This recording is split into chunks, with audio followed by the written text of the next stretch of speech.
डर मुझे भी लगा फासला देखकर, पर मैं बढ़ता गया रास्ता देखकर। खुद ब खुद मेरे नजदीक आती गई मेरी मंजिल, मेरा हौसला देखकर। आज हमने चुभन के पटल पर जिन्हें आमंत्रित किया है, वे हैं उत्तराखंड की टिहरी विधानसभा सीट से विधायक किशोर उपाध्याय जी। आप एक राजनीतिक शख्सियत तो हैं ही, लेकिन आपकी पहचान एक पर्यावरणविद की भी है। आपने जम्मू कश्मीर से लेकर अरुणाचल प्रदेश तक बहुत से कार्य किए और आप कई आंदोलनों से भी जुड़े रहे। आज हम उनके जीवन की वो कहानी आप सबके समक्ष प्रस्तुत कर रहे हैं, जिससे हम सब समझ सकते हैं कि जीवन की चुनौतियों को अवसर में कैसे बदला जाता है। कठिनाइयों के बीच भी सफलता की राह कैसे बनाई जाती है। आइए स्वागत करते हैं किशोर उपाध्याय जी का। जी। नमस्ते सर, चुभन पर आपका बहुत बहुत बहुत स्वागत है सर। जी, धन्यवाद। आपका बहुत बहुत धन्यवाद और जी। सर, आप जब भी चुभन के पटल पर आए हैं, आपकी बातों ने हमें एक नया दृष्टिकोण दिया है और आपके शब्दों में अनुभव की और ज्ञान की गहराई है। लेकिन आज हम आपसे आपके बारे में जानना चाहेंगे, क्योंकि आपकी जो यात्रा है वो इतनी प्रेरणादायक है कि हमें भी एक बात समझने को मिलेगी कि साहस के साथ हम कैसे आगे बढ़ सकते हैं विपरीत परिस्थितियों में भी। तो सर, स्वाभाविक है कि आप अपने बचपन से शुरू करें। हम चाहेंगे कि आपका बचपन और आपका प्रारंभिक जीवन कैसे बीता। पर सर, पहले मुझे ये कुछ दिख रहा है आपने ओढ़ा हुआ है, इसके बारे में बताएं। नहीं, ये जो है, जी। मैंने आज विशेष रूप से, मैं अभी जब हमारा जी।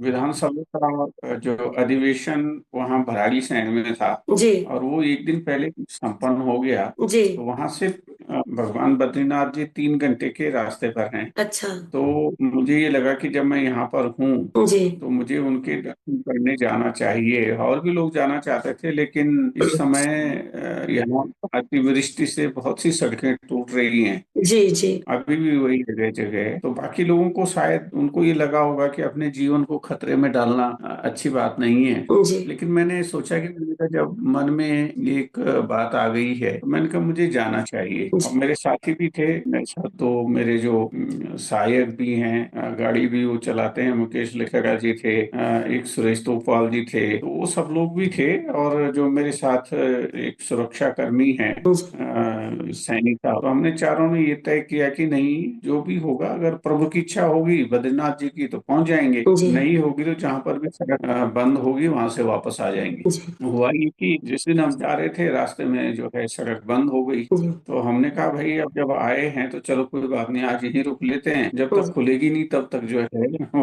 वापस जाएंगे नहीं, बद्रीनाथ जी जी। के दर्शन करके जाएंगे। रात को रुक गए, दूसरे दिन खैर रास्ता खुल गया तो बद्रीनाथ जी के दर्शन हो गए। रात को वहीं रुक गए। इस समय ज्यादा भीड़ भी नहीं थी, पूजा भी अच्छे ढंग से हो गई। और वहाँ जो हमारे सम्मानित रावल साहब हैं, जो दक्षिण भारत से आते हैं, केरल अच्छा। से, और ये माना जाता है कि उनका जो है जनेऊ वो प्राकृतिक रूप से उनके शरीर पर होता है। जी। तो उनको जो है वो चयनित किया जाता है रावल के लिए, रावल जी के लिए। और बद्रीनाथ जी में ये परंपरा है कि उनके अलावा कोई जो है वो बद्री विशाल जी की मूर्ति को छू नहीं सकता है। टिमरी लोग उनके सहायक होते हैं, जो उनको पूजा की वस्तुएं देते हैं। जी। लेकिन जो जो वहाँ पर काली मूर्ति है भगवान बद्री विशाल की, जी। तो खाली रावल सर भी जो है उसको छू सकते हैं। तो ये जो है, ये भगवान बद्री विशाल जी को रात को जो है उनको जो उड़ाया जाता है, जी। वो जो है वो राहुल साहब ने कहा कि ये भगवान बद्री विशाल, आप हिमालय, गंगा और इन सब चीजों के लिए इतना सब कुछ कर रहे हैं, जी। तो मैं ये आपको जो है आशीर्वाद स्वरूप जो है वो प्रदान कर रहा हूँ। मैं उनका बहुत आभारी हूँ, उनके श्री हमें भी चरणों में दर्शन हो नमन गए करता सर, हूँ। इतने आपने इतने अच्छे दर्शन मैंने करा दिए हमें जी। मैंने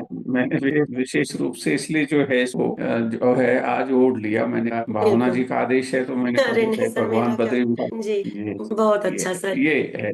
अच्छा, एक चीज जानना चाहूंगी सर, आपने कहा रावल जो है वो दक्षिण भारत से हैं, तो हमेशा रावल दक्षिण भारत से ही बनते हैं बद्री विशाल में। हम जी। बद्रीनाथ जी में केरल से केरल से, शंकराचार्य अच्छा। जी ने, जी। हाँ, शंकराचार्य जी ने ये व्यवस्था की है कि वो वहां से केरल से होंगे। वो अच्छा। नंबूद्री हाँ। पार जो ब्राह्मण होते हैं, जी। जी। और वहाँ के कुलीन ब्राह्मण होते हैं, उनके कुल में जो है जिसके प्राकृतिक रूप से जिसके जनेऊ बना हो, ऐसा माना जाता है, जी। जी। तो उसको किया जाता है राहुल साहब के लिए, बद्रीनाथ जी की पूजा के लिए। जी वैसे ही केदारनाथ जी में कर्नाटक से, क्योंकि ये तो भगवान विष्णु का मंदिर है, वो भगवान शिव का जी मंदिर है, तो जो वैष्णवाइट और शैवाइट जो दो वो हैं, तो केदारनाथ जी में जो है कर्नाटक से वहाँ के मुख्य पुजारी होते हैं। तो दोनों ही दक्षिण भारत से होते हैं, भगवान कर्नाटक बद्रीनाथ जी केरल में जी। भी और जी जी जी, ये तो बहुत कर्नाटक। आपने एकदम बहुत महत्वपूर्ण बात बताई सर। और अब हम आपके प्रारंभिक जीवन से जानना चाहेंगे सर आज, क्योंकि आप आते हैं हमारे पटल पर, हम हमेशा आप हमें इतने महत्वपूर्ण विषयों पर बताते हैं, लेकिन आज हम आप ही के बारे में सब कुछ जानना चाहेंगे। आज सिर्फ किशोर उपाध्याय सर के बारे में बात होगी। नहीं, मैं क्या, मैं तो एक अदना सा, एक छोटा सा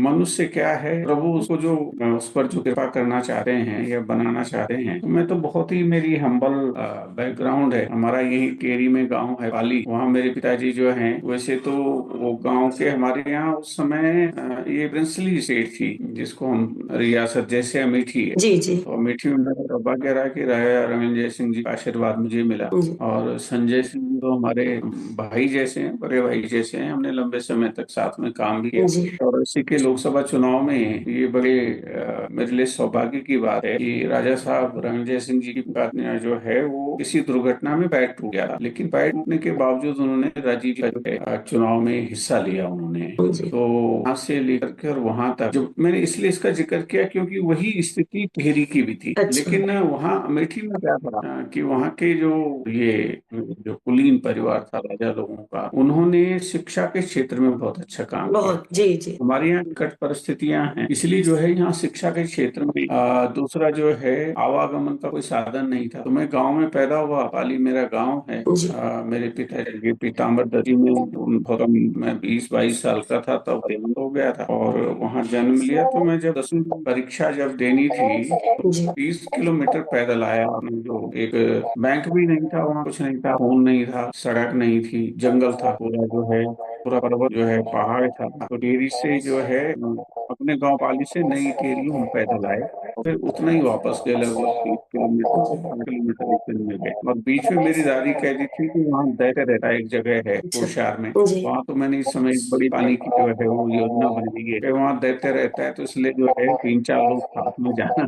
जी तो इधर की परिस्थितियों में जो है, जहाँ ना कोई अस्पताल था ना कोई, मेरा सौभाग्य है कि मैं और मेरी माँ दोनों जो है वो जीवित रहे। और बचपन में क्या होता था कि 5 दिन तक जहाँ पशु रहते हैं हमारे यहाँ ऊपर, तो जो है 2 मंजिले जो फर्स्ट फ्लोर है उस पर तो जो है हम लोग रहते थे, जो नीचे है उसमें हमारे पशु रहते थे, जिसमें गाय भैंस और ये सब चीजें होती थी। तो जब प्रसव होता था, तो जो माँ होती थी और जो बच्चा होता था नवजात, उसको 5 दिन तक नीचे रखते थे, और ऊपर से धुआं जरूर लगा के रखते थे कमरे में। अच्छा तो वो ऐसी परिस्थितियों में हम लोग जिंदा रहे। ये सब जो है प्रभु की कृपा है, महाराज राजेश्वर की कृपा है, वो हमारी कुल देवी है, तो उनके आशीर्वाद से और पितृ देवताओं के आशीर्वाद से हम जीवित रह गए। तो वहां से शुरू किया है जीवन गांव से, और जी वहीं जो है हमारा वो भी था, इंटर कॉलेज भी था, बेसिक स्कूल भी वहीं था, वहीं से शिक्षा ग्रहण करके जो है आगे बढ़े हैं। एक बार जो है हम वहां पर, एक राशन की दुकान थी, जी तो मैंने अपने भाई से पूछा, वहाँ 2-3 चित्र लगे हुए थे, उसमें जवाहरलाल जी का चित्र था, सुभाष चंद्र बोस जी का चित्र था, इस तरह से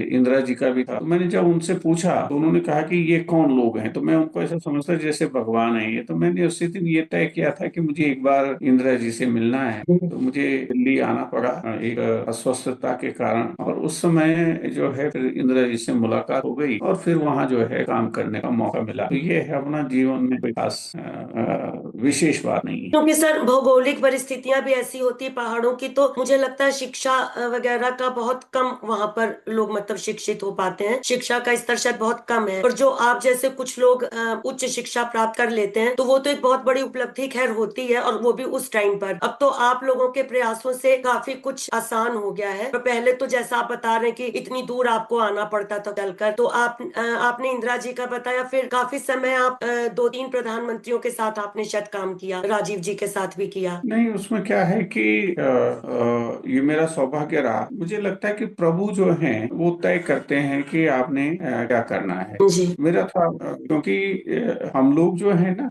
पैदाइशी जो है वो संघर्ष करने वाले होते हैं। जी अब जैसे मैंने बिल्कुल बताया कि मेरी माँ और हम जो है वो, वहाँ धुआं लगाया जाता था, आग जलाई जाती थी, और उसमें बल्कि जानवर रहते थे उसी उसमें जो है, उस समय की परिस्थितियां ऐसी थी। लेकिन उसके बाद जब थोड़ा होश आया, तो जैसे वहाँ हमारे यहाँ विश्वविद्यालय का आंदोलन था, उसमें हम शामिल हो गए। हम्म। फिर विश्वविद्यालय बन गया। फिर उसके बाद जो है, उस समय शराब का, मदिरा का बड़ा प्रचलन था, तो उसके विरोध में हम लोगों ने आंदोलन किया। और जब मैं दिल्ली, जब मौका मिला, पहले मुझे उसमें अखिल भारतीय कांग्रेस कमेटी में काम करने का मौका मिला। उसमें बहुत कुछ सीखने को मिला। उस समय परिस्थितियां ऐसी थी कि कांग्रेस बहुत ही विकट परिस्थितियों से गुजर रही थी। और फिर जो है वो इंदिरा जी के साथ काम करने का मौका मिला। जी। और उसके बाद मुझे सबसे, जो मैं ये समझता हूँ कि मुझ पर सबसे बड़ी कृपा अमेठी की रही। अमेठी में जो मुझे अनुभव, जब पहली बार हम लोग गए थे राजीव जी के साथ, तो वहाँ हालत ये थी कि एक जगह जब हम जा रहे थे तो पानी भरा हुआ था, तो राजीव जी अपना पैजामा ऊपर करके और मैं भी अपनी पैंट ऊपर करके, जूते हाथ में लेकर के चले। और फिर राजीव जी ने मुझसे कहा कि भाई क्या करना चाहिए। मैंने कहा कुछ नहीं, सबसे पहले हमको हर गांव से को सड़क से जोड़ना चाहिए। सड़क से जोड़ लेंगे तो कम से कम नेता भी वहां पहुंच जाएगा, अधिकारी पहुंच जाएगा, मंत्री मुख्यमंत्री सब पहुंच जाएंगे। तो अमेठी मेरी जो है वो प्राथमिक पाठशाला रही है, हर उसमें सामाजिक जीवन को समझने में भी, जातियां क्या होती हैं उसको समझने में भी। और सबसे बड़ी बात ये थी कि मुझे शतरंज जो है वो राजा साहब ने जो है वो सिखाई कि कैसे खेली जाती है। थोड़ा बहुत जब मैं तब खेलता था, अब तो खैर अब ये सब चीजें नहीं हो पाती हैं। तो जी। वो प्रारंभिक पाठशाला रही है। और उसके बाद फिर जो है मैं सक्रिय राजनीति में आ गया। अखिल भारतीय कांग्रेस कमेटी का सदस्य भी रहा, उत्तर प्रदेश कांग्रेस कमेटी का मैं जो है सचिव भी रहा उस समय। सबसे बड़ी बात क्या होती है कि शैडो पावर सबसे बड़ी पावर होती है, क्योंकि उसकी कोई अकाउंटेबिलिटी नहीं होती है। तो एक्सेस टू द पावर बड़ी बात होती है। तो अगर आप ऐसे स्थान पर हैं तो आप बहुत सी चीजें जो है वो कर सकते हैं, बहुत से लोगों की मदद भी कर सकते हैं। तो मुझे एक मौका मिला बहुत सी चीजें सीखने का। एक गांव का जो बिल्कुल देहाती जो एक मनुष्य है, तो उन लोगों के साथ किस तरह से, मैं पहली बार जब फोन पे बात कर रहा था तो मैं चिल्ला करके बोल रहा था। जी। तो हमारे बड़े भाई वी जॉर्ज साहब थे, उन्होंने मुझे कहा कि भाई इस तरह से नहीं बात करते हैं, क्योंकि वहाँ अंदर वो राजीव जी भी बैठे हुए थे, बगल में इंदिरा जी बैठी हुई, वहां तक आवाजें जा रही थी। तो उन लोगों ने बहुत सिखाया। और आपको थोड़ा सीखने की ललक होनी चाहिए, बिल्कुल। आप जो है बहुत कुछ कर सकते हैं। जी। ये तो है सर, सीखने की ललक ने आपको आज इस जगह पर पहुंचाया, और यही हम सबके लिए प्रेरणा होनी चाहिए। तो ये तो आपका सारा, आपने अपनी शिक्षा दीक्षा कैसे हुई क्या, ये बताइए। अब थोड़ा सा राजनीतिक सफर के बारे में बताएं सर। जैसा आपने बताया कि आप कांग्रेस से जुड़े शुरू से, तो अगर मैं ये पूछना चाहूं कि अब आप भाजपा में आ गए, तो ये कैसे हुआ, इसको अगर आप कुछ बताना चाहें तो। नहीं, कांग्रेस में क्या है कि जो पहले अमेठी में भी इसी तरह की स्थिति होती थी। 77 और उससे पहले जो लोग बताते हैं, तो हमारे यहाँ क्योंकि बहुत कम लोग हैं जिनको थोड़ा सा संसाधन जिनके पास होते थे, तो जी। क्योंकि हम गांव के, उसको हम गांव में तो पतान कहते हैं, लेकिन जैसे वहाँ ठिकाने होते हैं ना राजाओं के, उस तरह से जी। एक छोटा सा होता हम लोग। तो कोई भी पार्टी का आता था तो वो वहीं जो है अ, अपना सारा, वो जब चुनाव होते थे तो सारा का सारा हमारे घर में छोड़ देता था। लेकिन उसमें मुख्यतः उस समय शायद दो बैलों की जोड़ी थी शायद।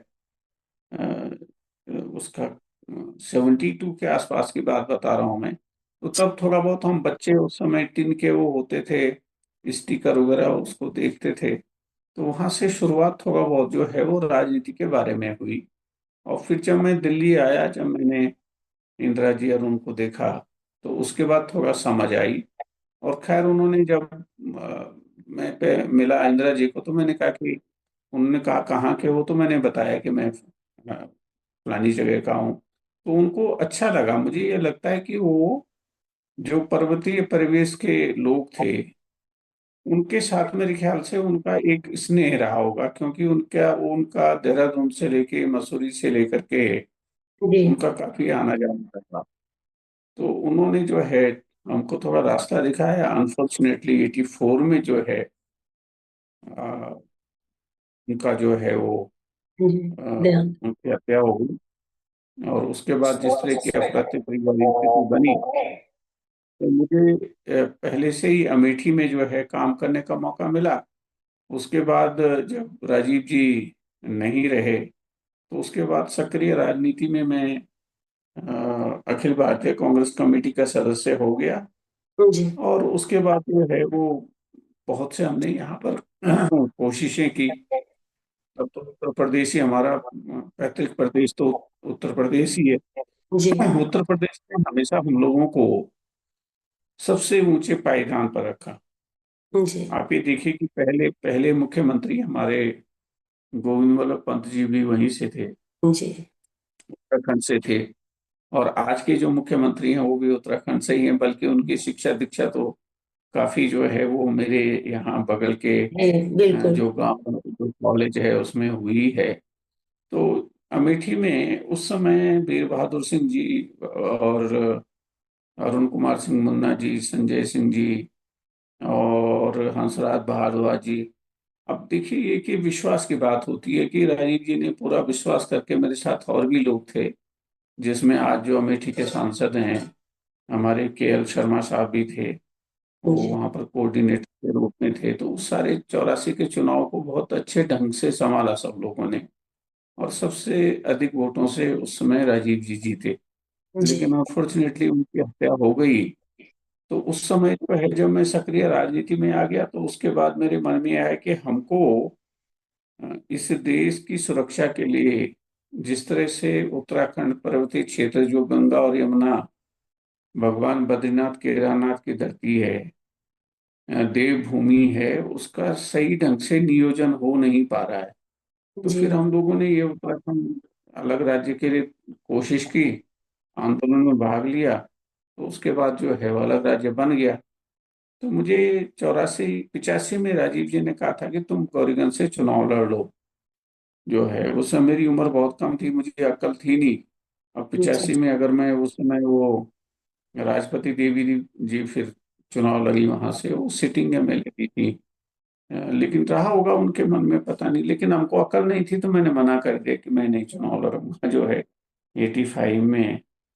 और यहाँ जब अलग राज्य का आंदोलन हुआ तो उसमें सक्रिय भूमिका रही। बल्कि राजेश पायलट जी से यहाँ के जो अलग राज्य के पुरोधा थे इंद्रमणि बडोनी जी को 2 बार मैंने मिलाया, और उनके कहने पर थोड़ा बहुत हम लोगों ने जो है वो आंदोलन शुरू किया।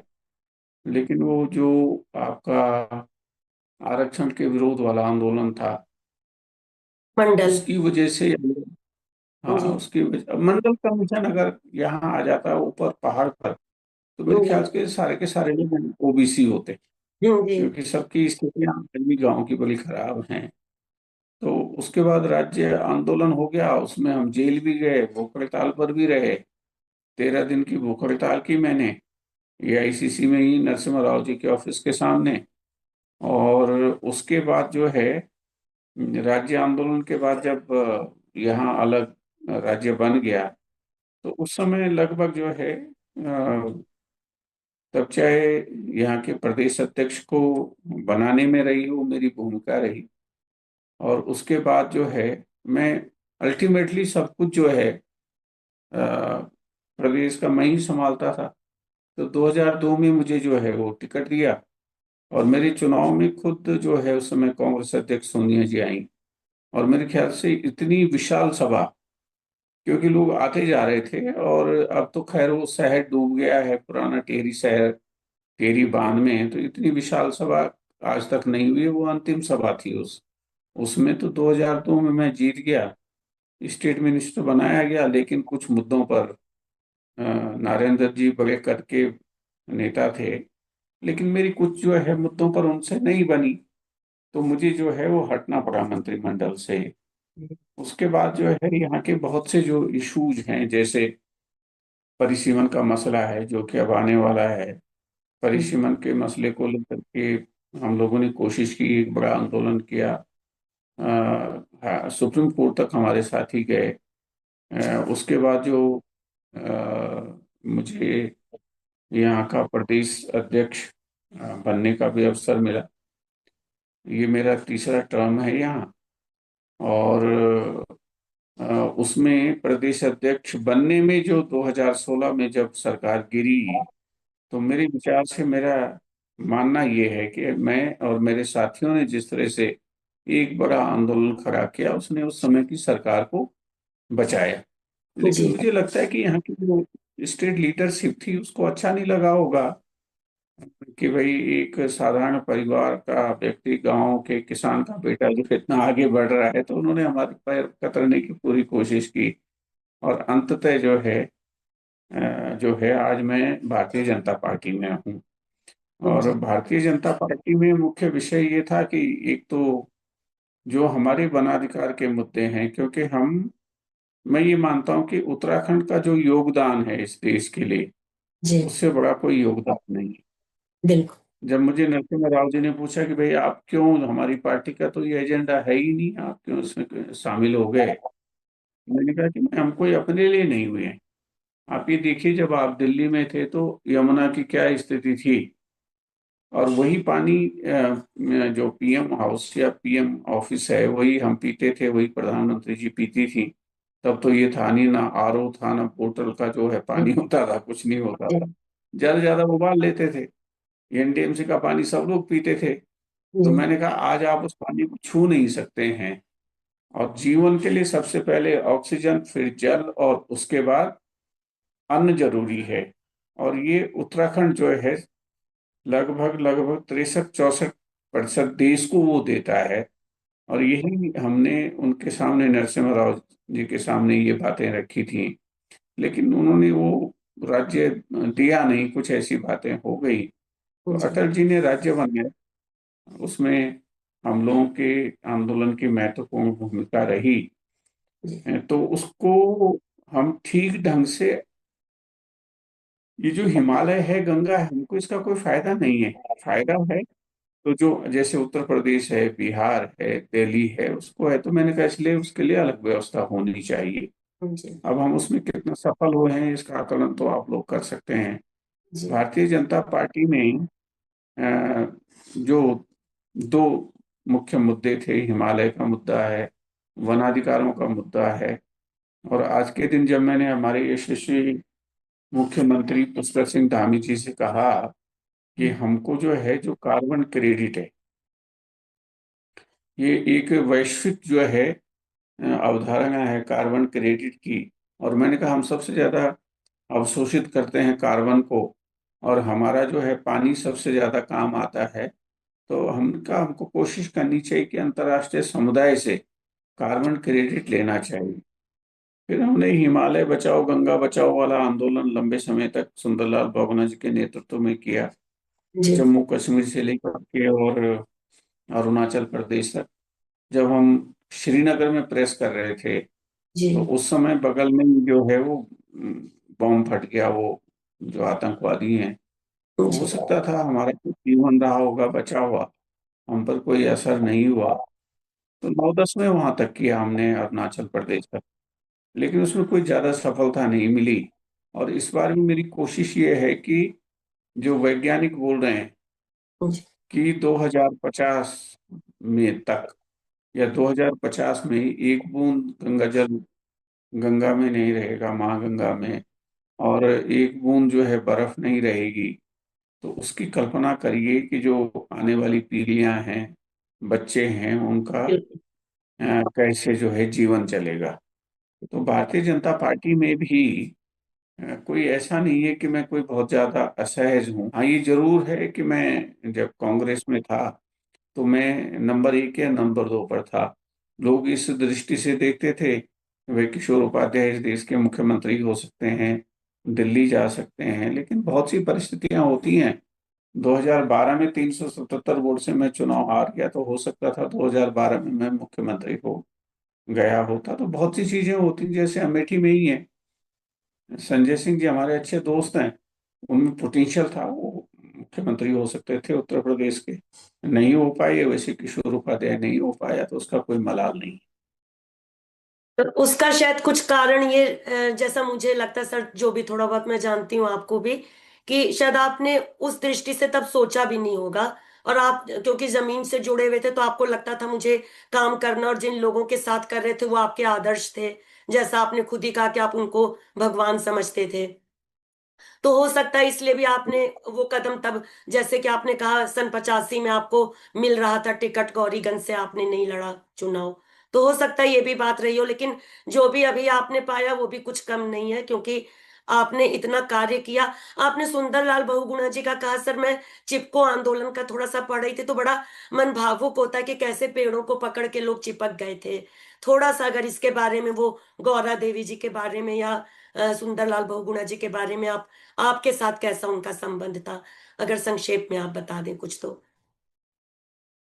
नहीं, सुंदरलाल बहुगुणा जी क्योंकि यही, इसी, जो ये गंगा माँ ने जहाँ जन्म लिया, जी। और ये धरती तो भगवानों को भी तारने का काम करती है। बिल्कुल। हमारे आदर्श भगवान राम को भी ब्रह्म हत्या के दोष से देवप्रयाग में ही मुक्ति मिली है, जहाँ माँ गंगा ने जन्म लिया है। सुंदरलाल बहुगुणा जी खाली पर्यावरण ही नहीं, उनका एक बड़ा वो है, उन पर अगर कोई ढंग से शोध करेगा, वो स्वतंत्रता संग्राम सेनानी भी रहे। जी। उसके साथ में उन्होंने समाज सुधार के लिए बड़ा काम किया।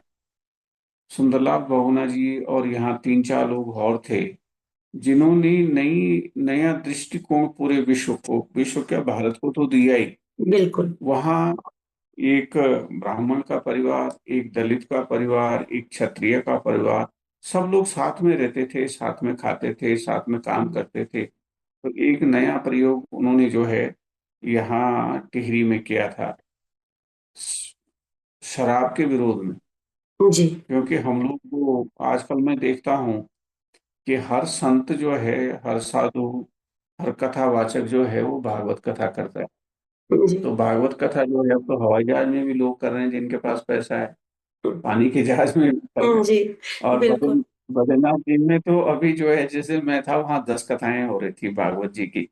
लेकिन आप कथाएं तो करते हैं, लेकिन उसका जो निचोड़ है हम उस पर ध्यान नहीं देते हैं। और मैं ये मानता मानता हूँ कि जहाँ मदिरा का सेवन होगा, शराब का सेवन होगा, वो कभी जो है ना, वहाँ का कल्याण नहीं हो सकता है। क्योंकि भागवत कथा जो है वो भगवान श्री कृष्ण की है, और रावल में वहाँ मथुरा में कली उन्होंने वो प्रकट हुई। जन्म कहाँ हुआ ये किसी को पता नहीं है, लेकिन वो वहाँ पर एक जो है, उसमें उपमा में जो है वो दस भानु जी को मिली थी। तो भागवत ये कहती है कि अब चाहे देवासुर संग्राम में असुर अगर मदिरा का सेवन नहीं करते तो वो भी अमर हो गए होते, बेहोश नहीं हाँ। होते। बिल्कुल। उसी तरह से भगवान का जो पूरा कुल है, जी। उनके नाती पोते अनिरुद्ध, एक से एक वरिष्ठ, बलिष्ठ और वरिष्ठ और सबके अवतार थे। जी। तो वो भी समुद्र के किनारे अगर नहीं जाते और वहां शराब का सेवन नहीं करते, तो पूरा कुल जो है वो आपस में लड़ लिए, नष्ट हो गए। तो उन्होंने मदिरा के विरोध में एक बहुत बड़ा जो है वो आंदोलन भी सुंदरलाल बहुगुणा जी ने टिप्को के अलावा गौरा देवी के साथ, और यहाँ की स्त्री शक्ति में इतनी ताकत है यही कि मैं भले पूछना वो चाहती। अनपढ़ हो, जी। जी। भले भले उनकी जो एक औपचारिक जो शिक्षा है वो ना मिली हो, लेकिन ये एक विचार आना कि जब इतनी बड़ी ताकत हो, जो जंगल काटने के लिए आई हो, और अपने को उसके लिए, जैसे यहाँ श्रीदेव सुमन जी पैदा हुए जिन्होंने 84 दिन तक भूख हड़ताल की, तो उस तरह से अपने वर्तमान को जो है वो भविष्य की पीढ़ियों के लिए बलिदान कर देना। तो वो सब वहां पर रैनी एक जगह है, चमोली में भगवान बद्रीनाथ जी का जहाँ मंदिर है, उससे पहले जो है, ये हम जोशीमठ से वहाँ रैनी गांव को जाते हैं। तो जब ये ठेकेदार आए जंगल के, तो जी। उन्होंने जो है वो जंगल काटने का जो है वो ठेका ले लिया। तो वो पेड़ों पर चिपक गई। उसमें सुंदरलाल बहुगुणा जी भी थे। और अच्छी बात ये कि गौरा देवी ने उस चिपको आंदोलन को पेड़ों से चिपक करके एक नया आयाम दिया। जी लेकिन उसको अंतर्राष्ट्रीय ख्याति जो है वो सुंदरलाल बहुगुणा जी ने दी, क्योंकि वो उनका एक तो अ, मुझे लगता है कि अनुभव, दूसरा वो स्वयं एक संत पुरुष जैसे दिखते थे। जी और जब उन्होंने ये टेरी बांध के विरोध में बड़ा आंदोलन खड़ा किया, तो मैं अकेला आदमी था जो उनके साथ खड़ा होता था। मेरा मानना आज भी ये है कि गंगा जो है वो कोई नदी या जल नहीं है।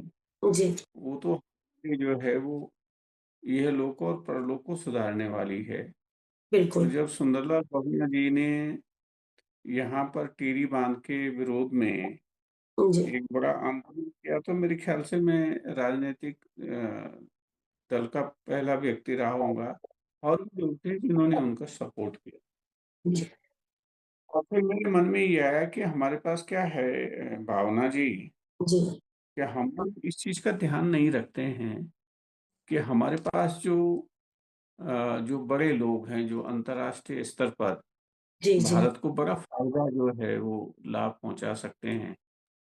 मेरे मन में ये इच्छा थी कि एक दोबारा उसी तरह से हिमालय को बचाने का, गंगा माँ की सेवा का एक बड़ा प्रयास किया जाए। मैं आंदोलन नहीं कहूँगा। जी उसमें हमारे राजीव शर्मा जी, हर्ष डोभाल जी, इस तरह से, बल्कि राजीव नयन बहुगुणा जी के सुपुत्र, वो सुंदरलाल बहुगुणा जी के सुपुत्र राजीव नयन बहुगुणा जी, उनकी धर्मपत्नी भी साथ में थी। मेरे मन में ये था कि इन्होंने इतना बड़ा काम किया है पर्यावरण के क्षेत्र में, जी कि इनको नोबेल पुरस्कार मिलना चाहिए। तो हम लोगों ने 9-10 में कोशिश की कि एक उसी तरह का बड़ा आंदोलन, और उनके पुराने साथी उनको मिल जाते, जी क्योंकि उन्होंने यहाँ जो है जम्मू कश्मीर, वहाँ श्रीनगर से लेकर के अरुणाचल प्रदेश ईटानगर तक वो पैदल गए वो लोग, हिमालय में जो है।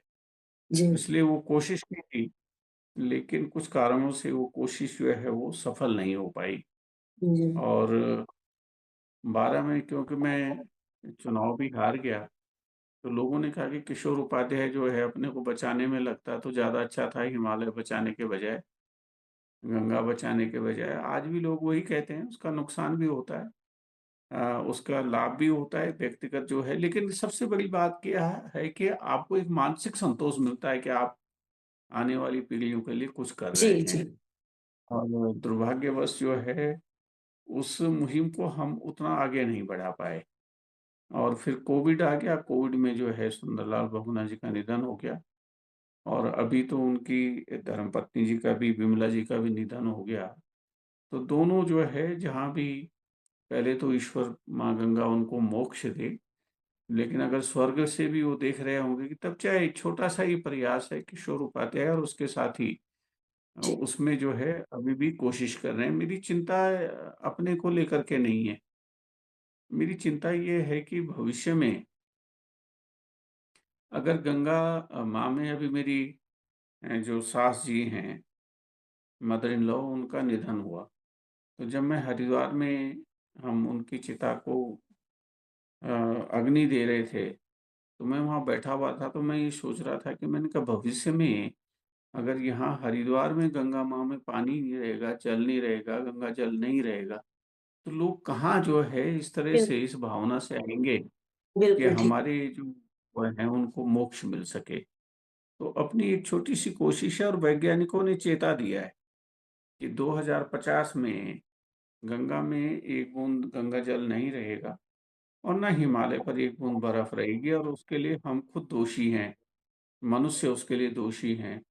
उन्हीं जी की वजह से जो है, अब हम एक शब्द में उसको जो है वो कर देते हैं कि ये ग्लोबल वार्मिंग हो रही है, ओ ये हो रहा है। अरे भाई, वो हम ही तो उसके लिए दोषी हैं। बिल्कुल।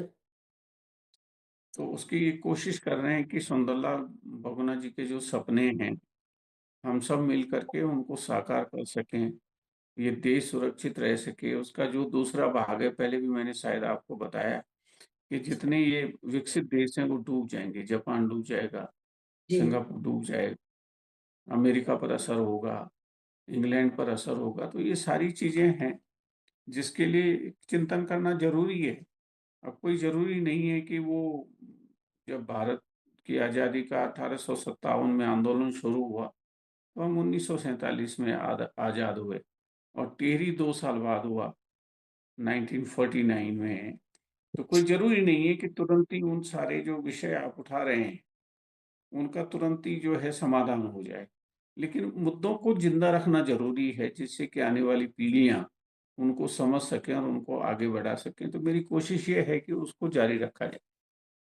जी। बहुत बड़ी बात कही सर आपने, मुद्दों को जिंदा रखा है आपने। और जैसे सुंदरलाल बहुगुणा जी के आंदोलन का आपने बताया सर, थोड़ा सा मैं पढ़ भी रही थी गौरा देवी का, या आपके जैसा आपने कहा कि वहां की महिलाओं ने बहुत योगदान दिया। तो मैं ऐसे आंदोलनों को देखती हूँ और आज के समय से जोड़ती हूँ, तो कितना, क्या वो स्वरूप था और क्या आज हो गया है। ये दे मतलब आज सिर्फ, अगर मैं कहूँ तो स्वार्थ ही हो गया, और उस समय खाली प्रकृति को बचाने के लिए, और कोई नाम उन लोगों ने नहीं हासिल किया, जैसा आप खुद कह रहे हैं सुंदरलाल जी के लिए या उनकी पत्नी। आज लोग जानते भी नहीं होंगे, बहुत सारे आज की पीढ़ी के लोग। आपने उनके नाम को भी शायद जिंदा रखा हुआ है, मुझे तो यही लगता है। मैं कभी चाहूंगी कि सर इस आंदोलन के बारे में आप एक अलग से कभी चर्चा करेंगे। आना चाहिए लोगों के सामने ये चीज। आप चले गए उत्तर प्रदेश मेरा को छोड़कर, मैं आपको फिर से उत्तर प्रदेश में अब बुलाऊंगी इस तरह से। जी सर। मैं ये कह रहा था कि मुझे ये विश्वास है, क्योंकि नरेंद्र मोदी जी की, क्योंकि अब उसमें मैं बहुत से विषयों में नहीं जा रहा हूँ कि हमने मनमोहन सिंह जी के वक्त में क्या किया, उस समय के हाँ जो ठीक है, वो पर्यावरण तो मंत्री, निकल गया समय जी। तो उस पर नहीं जा रहा हूँ मैं। जी। लेकिन मुझे ये है कि हो सकता है, जिस तरह से हमारे यशस्वी प्रधानमंत्री नरेंद्र मोदी जी ने, जी। जब 2014 में उन्होंने चुनाव लड़ा और भगवान बाबा विश्वनाथ की धरती से लगा, और उस समय उन्होंने कहा कि अ, गंगा माँ ने मुझे बुलाया है, जी। और उसका बड़ा व्यापक असर हुआ। व्यापक असर ये हुआ कि उनको पूर्ण बहुमत मिला। 2019 में वो केदारनाथ जी में, क्योंकि मैं जब केदारनाथ में गया तो वहाँ के जो पुराने जो वहाँ के लोग हैं, पुजारी हैं, तो उन्होंने कहा कि उपाध्याय जी, एक व्यक्ति दाढ़ी वाला, और सुबह जो है हम बाद में आते थे यहाँ, और वो पहले ही जो है वो सुबह सवेरे भगवान केदारनाथ जी के दर्शनों के लिए यहाँ उपस्थित हो जाते थे। तो बाद में जब वो मुख्यमंत्री बने गुजरात के, तो तब उन लोगों को ये आभास हुआ कि भाई ये नरेंद्र मोदी जी हैं। तो बताइए। उनकी अगाध आस्था जो है वो भगवान केदारनाथ जी के प्रति है। और इस बार तो उन्होंने वहाँ काशी में कह ही दिया कि गंगा माँ ने उनको गोद ले लिया है। और साथ में उन्होंने ये भी कहा कि ये जो दशक है ये उत्तराखंड का दशक है, और पुष्कर सिंह धामी जी के नेतृत्व में उत्तराखंड एक नए उस पर पायदान पर होगा। और दूसरा जो है, जिस तरह से संघ ने भी इस बार कहा है कि हमको माँ गंगा के लिए राम जन्मभूमि जैसा एक आंदोलन करना पड़ेगा माँ गंगा की रक्षा के लिए।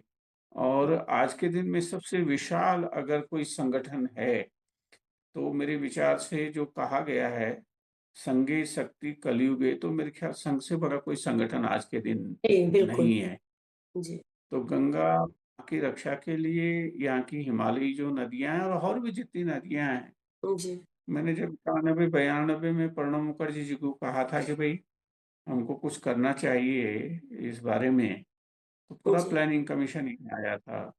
और उसी में हम लोगों ने ये लिखा था कि अगला विश्व युद्ध पानी पर होगा, जो अटल जी ने बाद में कहा। वो क्योंकि हम में उतनी शक्ति नहीं है, प्रधानमंत्री जी में शक्ति होती है। तो बिल्कुल। हिमालय और गंगा, उनके लिए संघ और मोदी जी, मेरे विचार से अगर हम सही तरीके से उनके सामने ये चीजें प्रस्तुत कर लें, जी। तो मेरे ख्याल से बहुत बड़ा लाभ जो है वो उत्तराखंड को ही नहीं पूरे देश को हो सकता है। और जो हिमालय है और गंगा है, जो हमारे प्रधानमंत्री जी की भावना है कि 2047 में हम विश्व के शिखर पर होंगे, मुझे ये लगता है कि अगर उस पर हमने ढंग से काम कर लिया, तो एक तो आपकी इकोनॉमी जो अभी हम चौथे नंबर पर हैं। हम जो है नंबर 1 पर आ सकते हैं, क्योंकि संसाधन सबसे बड़ी बात है।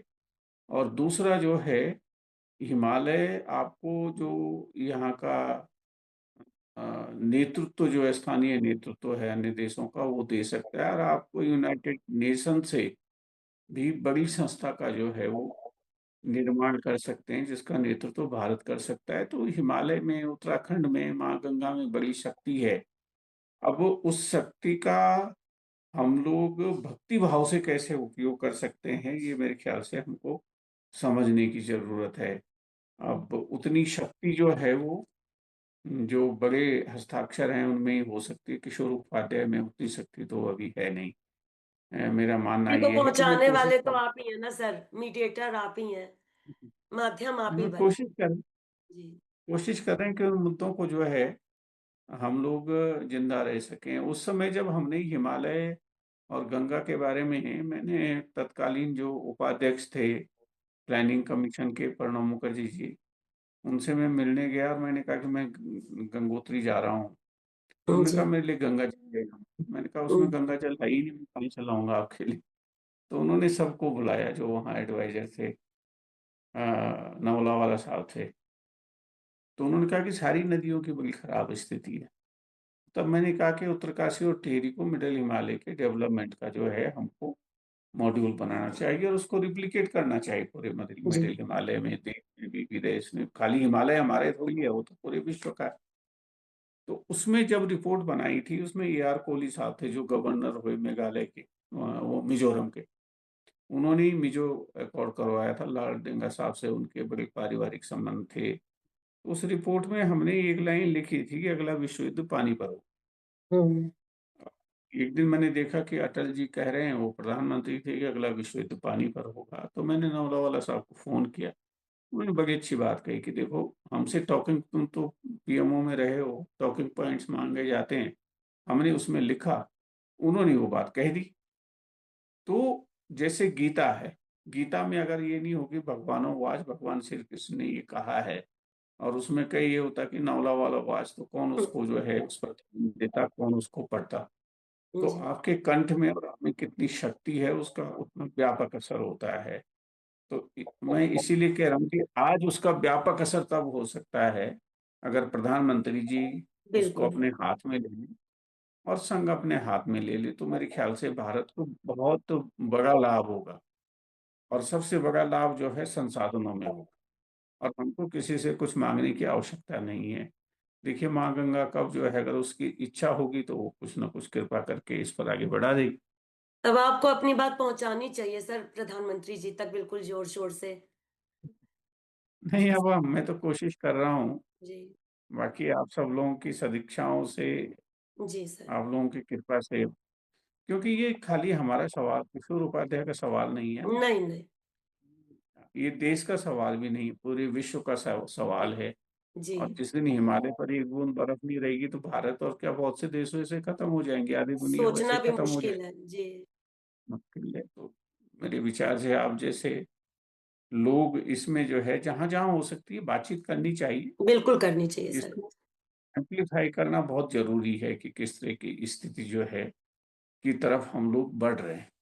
जी। मेरा ये आग्रह है लोगों से। जी, जी सर। आपसे। बिल्कुल सर, मैं तो करती हूँ, आपको पता है मैं जिससे भी बात करती हूँ आपकी इस बात को मैं जरूर पहुंचाती हूँ। और एक चीज सर, जैसा कि अभी शुरू में आपने भी कहा और हम भी देखते हैं कि शिक्षा और चिकित्सा, इन दो चीजों का बहुत अभाव रहता है पहाड़ी क्षेत्रों में। पहले तो बहुत रहा, और जैसा मैंने देखा और आपसे जाना भी कि आपने चिकित्सा के क्षेत्र में बहुत कुछ किया, खासकर अपने विधानसभा क्षेत्र में, टिहरी में। उसके बारे में सर कुछ बताएं, मेडिकल कॉलेज वगैरह का आपने किया, और शायद एम्स भी बन रहा है अब, तो उसका क्या कुछ हो रहा है, उसके बारे में हमें बताएं। मैं जो है, क्योंकि मैंने कहा ना कि मेरी पाठशाला अमेठी रही है, जी। और जब पहली बार हम वहाँ गए थे तो सड़कें तो थी ही नहीं। तो हमने सबसे पहले ये किया कि भाई वहाँ जो है हर गांव तक सड़क पहुंच सके। जी। जैसे जगदीशपुर इंडस्ट्रियल एरिया से लेकर के अमेठी का भी बनाया था। मुझे पता नहीं, क्योंकि मैं बहुत साल से, बहुत वर्षों से गया नहीं हूँ। तभी जी। वहां से बहुत से लोगों के मुझे फोन आए थे कि एक बार आप जरूर आइए। जी। अब मेरे साथी बहुत से तो रहे नहीं, बहुत से जो हैं कि कहे भाई एक बार कम से कम मिल तो लें, जो है कब कौन चला जाए ये इसका कोई भरोसा नहीं होता है ना। जी सर। तो मेरी वहाँ हम लोग हैं। अब जैसे ये। वहाँ कभी जो आपकी नहरें हैं वो उसकी टेल में कभी पानी नहीं आता। कहा जाता था ना कि अगर अमेठी न होता उसर तो यहाँ का राजा भगवान होता हाँ दूसर, कुछ इस हाँ। तरह की कहावत जी जी, मैंने है भी ना, सुना। कहावत आप जी जानते हैं। जी। अब उसको जो है एकदम फर्टाइल लैंड में जो है वो जो है वो बदल गई। तो जी वही अनुभव मैंने कहा, मैं सबसे पहले मैंने यहाँ ये किया जब मैं 2002 में जीता। अब हमारे गांव में तो बिजली सड़क पानी कुछ भी नहीं था। अब लेकिन क्योंकि हम जो है एक बार वहां से पीएम हाउस से जरूरत पड़ गई उनको मेरी। अब वो यहाँ तो कोई था नहीं, कोई संपर्क करने का साधन। तो 24 घंटे में जो है मेरे गांव में जो है टेलीफोन की लाइन लग गई। अब वाह। वहाँ के बिजली मंत्री मेरे दोस्त थे, मैंने कहा भाई हमारे गांव तक जरा दो खंबे तो बिजली तो जी पहुंचा दो, तो बिजली चली गई। उस हिसाब से तो जो वहाँ का अनुभव था, सबसे पहले मैंने कोशिश की कि हर गांव को सड़क से जोड़ सकूं। और दूसरा क्योंकि हम बहुत पिछड़े हुए लोग हैं शिक्षा के क्षेत्र में, तो उस समय में तिवारी जी बड़े विशाल हृदय के भी थे। कई चीजों पर उनके मेरे विचार नहीं मिलते थे, जी लेकिन कभी मैंने कुछ कहा होगा तो मना नहीं किया। तो उस हिसाब से यहाँ पर सबसे पहले मैं इंजीनियरिंग कॉलेज लाया, जिसमें मुझे खुशी है कि आसपास के लगभग 1000 से ज्यादा बच्चे जो है वो इंजीनियर बन गए होंगे और बड़ी बड़ी जगहों पर पहुंच गए हैं इसरो में, और जगह जगह जो है वाह। एक मुझे बता रहा था एक आध के नासा तक में गए हैं। वाह। बीच में उसकी स्थिति खराब हो गई थी, अब मैंने उसको ठीक किया है। और मेरी कोशिश ये है कि उसको आईआईटी का पर्वतीय परिसर जो है वो बनाया जाए। जी उसमें जमीन काफी थी, मुझसे गलती ये हुई कि उस समय मुझे जो है उसको मेडिकल कॉलेज और हॉस्पिटल बना देना चाहिए था उसके बजाय जो है इंजीनियरिंग कॉलेज के। लेकिन उस समय तिवारी जी ने घोषणा की थी कि हम यहाँ जगह कोटी कॉलोनी में वो बनाएंगे जी मेडिकल कॉलेज और अस्पताल। अब उनकी घोषणा जो है कार्य रूप में वो धरती पर नहीं उतर पाई, क्योंकि 2007 में चुनाव हार गए। तो इस बार मैंने कोशिश की है कि यहाँ, और जिसके लिए मैं मनोहर लाल खट्टर जी जो हैं वो ऊर्जा मंत्री हैं, वो यहाँ आए थे। और जो हमारा टेरी हाइड्रो डेवलपमेंट कॉरपोरेशन है, उनके सीएमडी को कहा कि आप मेडिकल कॉलेज और अस्पताल, 500 बेड का अस्पताल और मेडिकल कॉलेज बना करके आप स्टेट गवर्नमेंट को हैंड ओवर कर दीजिए। और पुष्कर सिंह धामी जी जो हमारे मुख्यमंत्री हैं, जी धन सिंह रावत जी हमारे स्वास्थ्य मंत्री हैं, उन्होंने उसको बहुत गंभीरता से लिया है। अभी उसकी डीपीआर बन रही है, जगह का हमने चयन कर लिया है। और निकट भविष्य में जैसे हजारों बच्चे जो है इंजीनियर बन रहे हैं, उस तरह से इस देश और पूरी मानवता की सेवा के लिए यहीं से अपना लोकल, हमारे यहाँ कोदा जंगोरा एक स्थानीय अन्न होता है, उसको खा करके डॉक्टर बन सकते हैं। उसी तरह से मैंने एक यूनिवर्सिटी भी 2007 में यहाँ स्थापित करवाई थी, वो 6 महीने चली।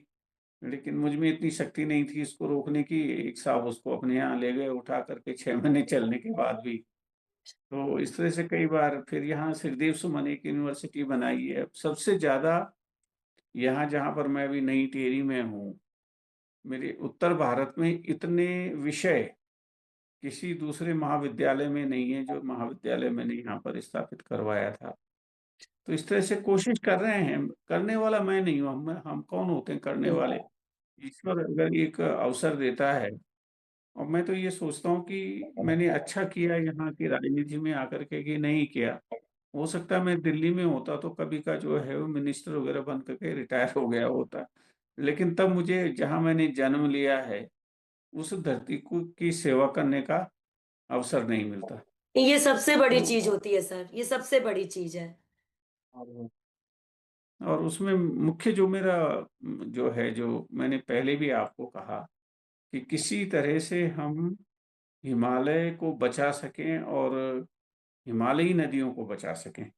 जिसमें सिंधु से लेकर के आज अगर सबसे ज्यादा जब पाकिस्तान के साथ इस तरह की स्थिति बनी, जी। तो सबसे अधिक अगर काम आई है तो हिमालय की बेटी सिंधु आई है। सबसे ज्यादा अगर काम आएगी, मुझे चिंता है ब्रह्मपुत्र की, जिस तरह के चीन ने जिस तरह से बांध बनाने का उस पर विचार किया और चल रहा है, उस पर काम चल रहा है। जी। मेरे लिए वो तो अकेला ब्रह्मपुत्र जो है वो पुरुष नद है। जितनी जी। नदियां हैं, बाकी सब नदियां हैं, उन्नत स्त्री है। जी। संज्ञा है, संज्ञा है। और ब्रह्मपुत्र जो है अकेला है, और जिसको जैसे राजा भगीरथ, मैं कभी सोचता हूँ यहाँ पर जब मैं सामने भागीरथी और गंगा को देखता हूँ कि भगवान राम के जो पितृ देवता थे राजा भगीरथ, यहीं से जो है पैदल जो है माँ गंगा को लेकर के गए होंगे। उसी तरह से जब मैं असम गया और उस तरफ गया, तो ब्रह्मपुत्र को जब मैंने देखा तो मैंने कहा यहीं से भगवान परशुराम जो है अपने फरसे से काट करके जो है ब्रह्मपुत्र अपने पुत्र को यहाँ लाए होंगे, इसलिए उसको ब्रह्मपुत्र कहा जाता है। तो हिमालय की नदियों को और हिमालय को बचाना बहुत जरूरी है, तभी इस विश्व की रक्षा होगी। ये मेरा आज के दिन में चिंता का विषय ये है। जी। आपसे जब भी बात करती हूँ सर, देखती हूँ आप कितना एक एक चीज से जुड़े हुए हैं, तो आप कहीं और जाके रह नहीं सकते थे। ये आप समझ लीजिए, आपको इस बात का कभी भी सोचना भी नहीं चाहिए कि शायद मैं होता तो ये, क्योंकि आप वहां हो ही नहीं सकते थे। आप यहीं के जी। लिए हैं, और यहाँ आपको जी। जरूर सफलता मिलेगी, ऐसा मेरा भी दिल कहता है। जी। जी। और कुछ कहना चाहेंगे सर? मुझे तो लग रहा है कि कितना कुछ, क्योंकि जैसे आप बताते हैं बातें, ये चिपको आंदोलन की बात हमने की या किसी की, तो ये सब आज के आज की जनरेशन में तो मुझे नहीं लगता कि कोई भी जानता होगा। और जबकि ये इतने बड़े आंदोलन है कि इनसे एक सीख हमें मिलनी चाहिए कि आज क्या आंदोलनों का स्वरूप है और उस समय क्या था। और कुछ कहना नहीं, चाहेंगे? नहीं ऐसा नहीं है। मैं जब ये पर्यावरणीय विषयों पर मैं जब थोड़ा बहुत चिंतन करता हूँ, जी। और ये भी एक ईश्वरीय कृपा होती है। जी बिल्कुल। मैं ये मानता हूँ कि मैं कुछ नहीं हूँ, मैं तो निमित्त मात्र हूँ, ये ईश्वरीय कृपा होती है।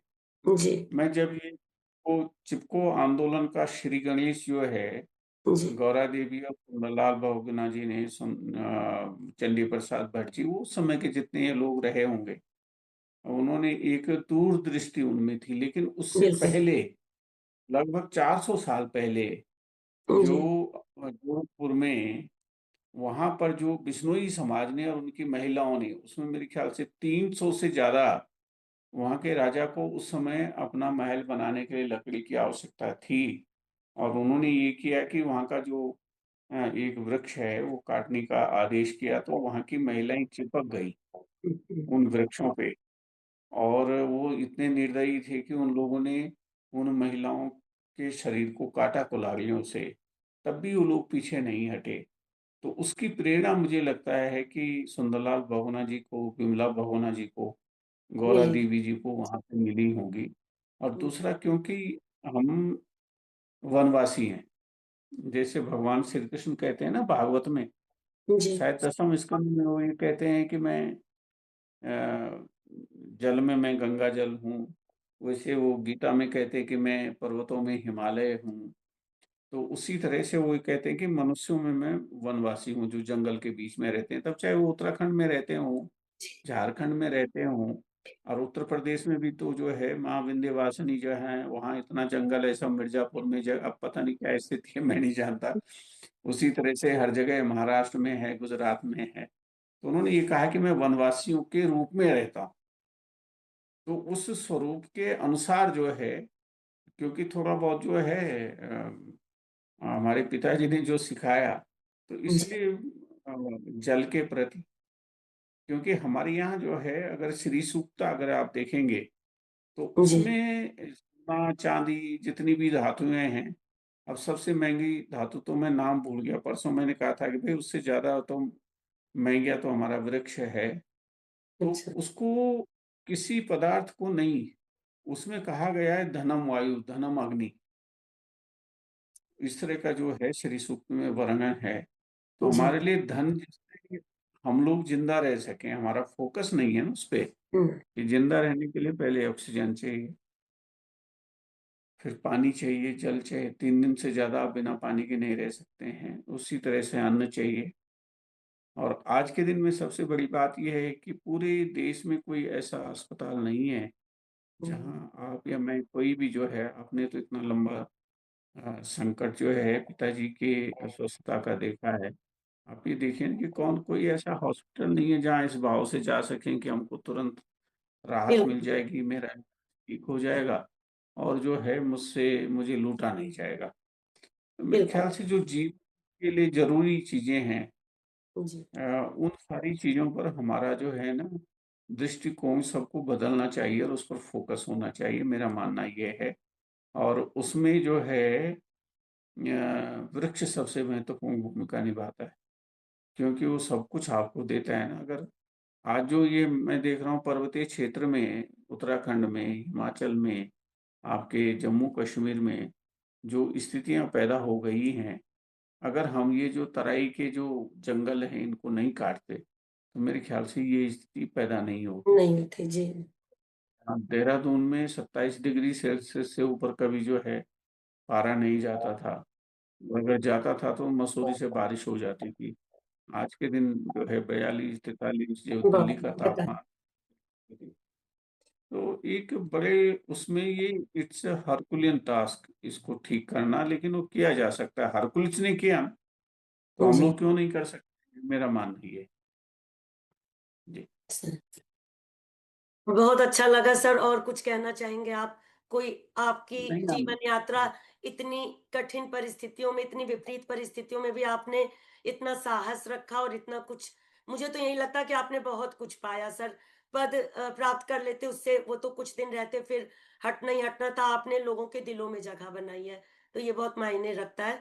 और हम तो बहुत आभारी हैं कि मैं तो जब भी कुछ ऐसा कार्यक्रम होता है, या जैसे चिकित्सा की अभी आपने बात कही, तो हमने सोचा था कि एक बार हम इस पर कुछ करेंगे।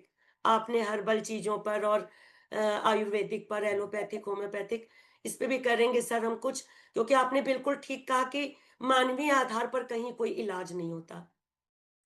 किसी भी नहीं हॉस्पिटल ये को आप सोच के नहीं जा सकते। आयुर्वेद, जी आयुर्वेद का ही आप देख लीजिए ना। आप तो लखनऊ में हैं, जी और आप अगर जो, मैं तुलसीदास जी को, जिन्होंने मेरे ख्याल से वाल्मीकि ऋषि से भी ज्यादा, तुलसीदास जी ने, अगर वो नहीं होते तो भगवान राम का इतना और पूरा वो बिल्कुल गौरव स्थापित नहीं होता। जी तो आप तो लखनऊ में हैं, तो भगवान राम तो अयोध्या बाद में गए, पहले जो है वो लखनऊ आए, गोमती में जी स्नान किया उन्होंने, जी सरयू में वो बाद में गए। लेकिन मेरी इच्छा ही जरूर है, क्योंकि आप भी, आपकी जो फर्टिलिटी है, जिनसे संपर्क है, जी एक चीज जरूर हम लोग एम्पलीफाई कर सकें कि अगर हम सुधरे नहीं तो हम अपनी आने वाली संतति को संकट में डाल रहे हैं। और हिमालय बचाने पर मैं जब बात करता हूँ ना लोगों से, जी मेरे लिए परेशानी ये पैदा होती है कि वो उसको हंसी में उड़ा देते हैं, जी क्योंकि पानी खूब मिल रहा है ना। अब आप कभी सोचिए, सुबह आप उठे और जो है आप वॉशरूम जाना चाहते हैं, आप पानी जो है नहीं ब्रश करना चाहते हैं, फ्रेश होना, अब पानी नहीं है, तो है जी आप अपनी मना स्थिति क्या हो जाती है कि आज तो सारा ही दिन खराब हो गया, कहाँ से पानी की व्यवस्था करें। तो जी कभी अगर ऐसा दिन आ गया कि एक बूंद जल ना हो, तो मछली की तरह जो है, किस तरह से मनुष्य जो है, लोग, अब मैंने, दिल्ली में बहुत से बुद्धिजीवी हैं, अरे भाई समुद्र में इतना पानी है, तो मैंने कहा भाई ये बता कि वहां से जैसे आप इस समय पेट्रोल ला रहे हो, डीजल ला रहे हो, तो जी टैंकरों में लाओगे वहां से जी पानी, यहाँ जो है, ये कैसे जी करोगे। इसको एम्पलीफाई करना बहुत जरूरी है लोगों को जिंदा रहने के लिए, कि भाई हम गंभीर संकट में फंसने जा रहे हैं, उस संकट को समझिए और अभी से उस संकट का समाधान के लिए जो है कुछ उपाय करिए। ये मैं जरूर चाहता हूँ, आपसे आग्रह और निवेदन जी भी जी करना चाहता हूँ कि जी इसे सर। एम्पलीफाई किया जा सकता है हिमालय और गंगा बचाने के विषय को। अब हिमालय नहीं रहेगा तो फिर कुछ नहीं रहेगा, और गंगा नहीं रहेगी तो सनातन भी नहीं रहेगा, धर्म भी नहीं रहेगा, आपने समय भी तो नहीं सर रहेगा। और भी सारी पवित्र नदियों पर, अभी आप अयोध्या जी भी शायद गए थे। आप तो सब जगह करते रहते हैं, और हम लोग तो आपके साथ हैं। मैं कहती भी हूँ, अभी मैंने आपको बताया था, राजा हर्षेंद्र सिंह जी से भी मैंने कहा था। तो कभी आप यहाँ पर आए तो आप लोग सब मिल भी सकते हैं, और इस पर कुछ, इन लोगों के सहयोग से हम लोग कुछ कर सकते हैं सर। बिल्कुल मैं करेंगे। आयुर्वेद पे कह रहा था। जी तो जी। एक दिन वैसे कहना नहीं चाहिए भाई, भगवान राम तो हमारे आराध्य हैं। तो जी अगर हिमालय नहीं होता, हनुमान जी नहीं होते, जी। और हनुमान जी अगर हिमालय से पूरा पर्वत उठा करके जड़ी बूटी लेकर के नहीं जाते लंका, तो लक्ष्मण जी न भगवान राम बचते। ने तो उन्होंने तो कह दिया था कि लक्ष्मण नहीं बचेगा तो जी मैं भी नहीं बचूंगा। बिल्कुल। तो देखिए, हिमालय के बिल्कुल विपरीत। सही। और जी जी। अगर हिमालय नहीं होता तो उनके जो पितृ देवता थे, सागर के पुत्र थे। जी अगर माँ गंगा उनको नहीं तारती तो किसी दोषी कुल में थोड़ी भगवान का जन्म हो सकता है। बिल्कुल। और यमुना, भगवान श्री कृष्ण का वो गौरव नहीं होता उस हिसाब से स्थापित। मेरे ख्याल से नए तरीके से इन सब चीजों को सोचने की नहीं आवश्यकता नहीं है, सर, समय। आप बिल्कुल नए तरीके से ही सोचते हैं और इतने सुंदर तरीके से बताते हैं कि कोई भी आपकी बातों को समझ सकता है। और बहुत लोग समझ भी अब रहे हैं, ऐसी बात नहीं है। मैं तो यहाँ पर बहुत सारे लोगों से बात करती हूँ, वो कहते हैं कि हाँ ये बात सही है। और अब तो वैज्ञानिक कह रहे हैं सर इस बात को, तो कोई कैसे कह सकता है कि ये नहीं है। तो नहीं, बहुत। वैज्ञानिक ये कह रहे हैं। जी वैज्ञानिक जो है, मैं बहुत उसमें, जिन्होंने 91 से लेकर के अब तक अध्ययन किया है हिमालय का, जी वो ये कह रहे हैं कि हिमालय पर 1/3 भी बर्फ नहीं रही है। इस बार जहाँ से जो बंदर पूंछ है, जहाँ से गंगा यमुना दोनों नदियां निकलती हैं, जी गर्मियों में एक वहाँ बर्फ बिल्कुल काली थी। और जो एवरेस्ट है, सागर माथा जिसको हम कहते हैं, जी जी उसमें हर साल 150 मीटर उसका घनत्व कम हो रहा है बर्फ का। और जी जो यहाँ जहाँ से गंगा निकलती हैं, जी गोमुख जो है वो लगभग 27 किलोमीटर पीछे चला गया है।